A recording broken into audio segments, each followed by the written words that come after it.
So when we look at the risk of heart health and what's happening with somebody's heart health, there's two ways to look at it. There's factors that can contribute to increasing or reducing your heart health, and there's things that you're doing day to day. So when we look at people's risk factors, we separate them into modifiable risk factors, things that you can do something about day to day, and non-modifiable risk factors. So your age, obviously, as we all get older, beyond a certain point, your risk starts to creep up. Sex, men are more prone to heart disease in the first half of life. Ladies, they're protected by female hormones, in simple terms, for the first half of their life. And then beyond menopause, their risk starts to catch up with men. And family history, obviously, you can't do anything about your family history. If you have members of the family with certain conditions, with a history of heart disease, or other conditions that make heart disease more likely, that's something that you need to be aware of. Modifiable risk factors: blood pressure, smoking, diabetes, and your cholesterol levels.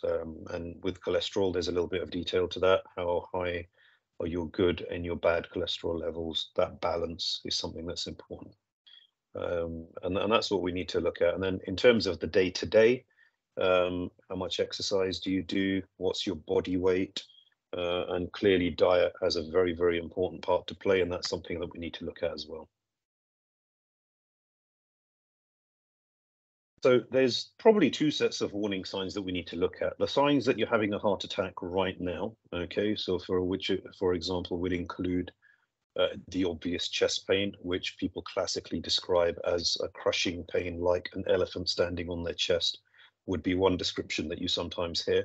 That pain can travel down the left arm, it can travel up into the jaw. As an example, people quite commonly feel sweaty or clammy with it. Their breathing may become difficult.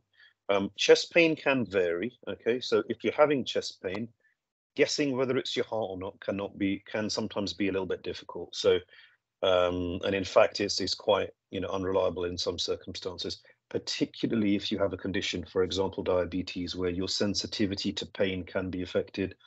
Diabetes over years, the sensitivity of the nerves can start to reduce, so maybe you wouldn't feel chest pain so much if you're a diabetic. Let's say you've been diabetic for 10 years or more. So that's one situation where on the spot, if you're having a heart attack, those are quite commonly described symptoms. That's not a complete list, but those are the commonest symptoms that you might hear. Now, in terms of the build-up, now there's a crucial phase, and we talk about this sometimes with strokes. Mini strokes, which are more minor episodes before somebody gets a stroke, we sometimes describe them as a warning sign, as an early alarm system, or already if you're having mini strokes, the chances are you possibly will be on the way to a bigger stroke later on. And with heart disease, shortness of breath when you're going upstairs, that's one of the things that people describe. A difficulty exercising as much as you previously used to.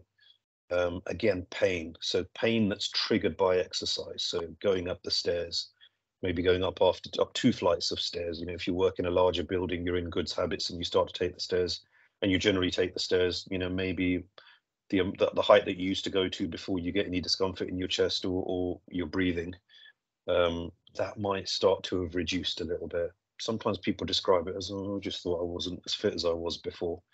So that can be another sign. It's important to listen to your body from that point of view. So that's another thing to be wary of. So I'll start with the more crucial one, and the one that seems to play more of a part: blood pressure. So from modifiable risk factors, the things that we can actively do something about, blood pressure is the big one. Okay, so uncontrolled blood pressure. If you imagine your heart is a pump and your blood vessels are like a plumbing system, a pipe system all over your body. Imagine a pipe system that's constantly running the pressure too high. So when we measure your blood pressure, when the heart beats, this is in very simple terms, when the heart beats, the top number on the blood pressure reading is what that gives us an idea of. And your resting blood pressure in your vessels, the lower number, generally we get an idea of what the resting pressure is. Now, the higher those both are, the more risk, the more pressure there is on the system. And then that causes knock-on effects. It causes the pump to be under more stress for longer periods. Our heart's obviously beating 24 hours a day, 7 days a week, over weeks, months, years. that will have an effect on that extra pressure on the heart, that extra stress on the heart, having to pump against that higher pressure. That can cause issues.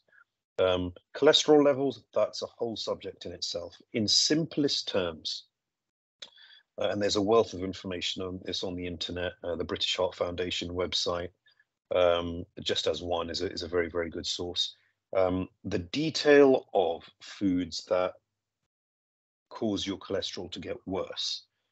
In general, what I say to people is this: rather than focus too much on picking at things, ask yourself a question before you have a meal. Am I eating something healthy or unhealthy? Is it processed or is it unprocessed? Is it real food or is it not real food? Okay, so by real food, a piece of fruit, something that you can literally see the food in its original form as it dropped off the tree. Clearly, it would, things would have been done to make it last longer. But in general, that's real food. A packet of sliced cheese or even a loaf of bread that's been through numerous processes. You don't see bread growing out in the wild, and you don't see cheese out in the wild. It's been through processing to get it to the way it is.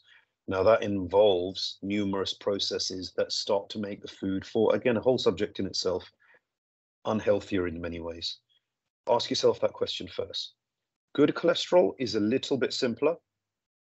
There's numerous good sources. Oily fish, tuna, salmon, sardines, kipper, mackerel, herring, in simple terms, are good sources of good cholesterol. You've also got nuts. So most nuts have got good levels of good cholesterol in them, far more than bad cholesterol. You do just need to be a bit careful with nuts. They can be quite calorific. Try not to have more than a small handful a day. Total number of nuts. Your typical average peanut, for example, will weigh about 1 gram. I'd say about 15 grams plus or minus a little bit. Do that in total for the day. I mean, that on its own, you're talking about 150 plus calories for 15 or 20 nuts. So that can add up over the course of weeks and months if you're doing a lot more than that every day. Exercise puts up your good cholesterol. Okay, particularly exercise that works your lower leg muscles, your thigh muscles, the big muscle groups. Running in particular has been found to be helpful, as long as you're fit for that, as long as you're doing it on a surface that isn't too pounding. That's a general guide as to how you can try and keep that, do things to push your balance in the right direction. In broadest terms, try and make sure you've got sources of good cholesterol. Okay, so the oily fish, the tuna, salmon, sardines, kipper, mackerel, herring, the nuts, they're all good sources.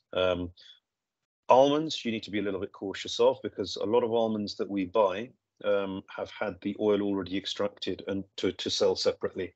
So you think, if you have a handful of nuts, almonds every day, that should increase your HDL levels. It won't necessarily. The other nuts tend to be fine. Okay, so cashews, hazelnuts, walnuts, good sources. Okay, improving your good cholesterol is actually a little bit easier because you can make positive food choices. In terms of reducing bad cholesterol, I mean, there's massive lists, and it'd probably be quite boring for me to go through all of those now. But in general, fried food, fatty food, food that's been processed and tends to be generally a little bit fatty in nature, that can be unhelpful for your bad cholesterol levels. Also, the oil that somebody might cook with. So if you tend to put oil on your salads, or if you're using cooking oil to an extent, just be aware, even the better oils, like very high quality extra virgin olive oil, it can get affected when you heat it. So try to use that neat.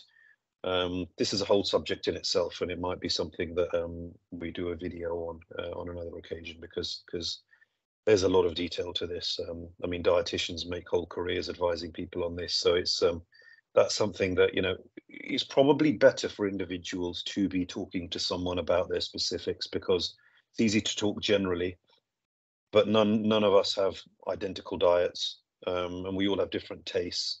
So the same set of recommendations don't necessarily fit everybody. So that's something it's better to get a little bit of tailored advice on. The commonest recommendation that goes around, and this does vary, across different countries and across the research, 2.5 hours of exercise per week of an intensity that is equivalent to brisk walking or above. And the way to assess this, how brisk is brisk, everybody's fitness levels are different. We're all different ages and shapes and sizes, carrying different amounts of weight. If you can complete more than one sentence comfortably while you're walking, you're probably going too slow.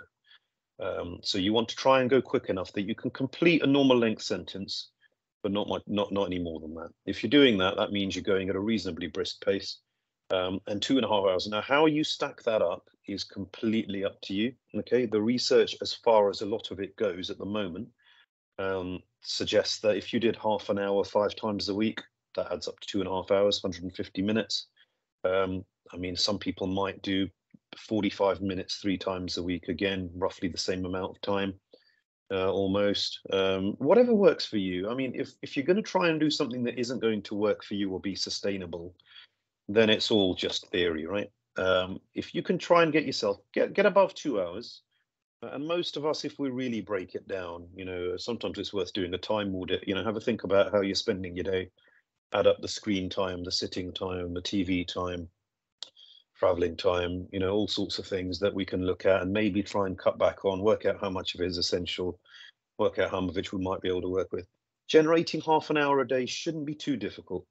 I mean, some people will turn around and say, well, I do 20 minutes every single day because I just find that's consistency and I can stick to that. That's absolutely fine. You might walk 10 minutes to go somewhere for lunch and then 10 minutes back. You might go 10 minutes to the shop and 10 minutes back on a regular basis. So, it really is just what works for you, really. But that's the general guide.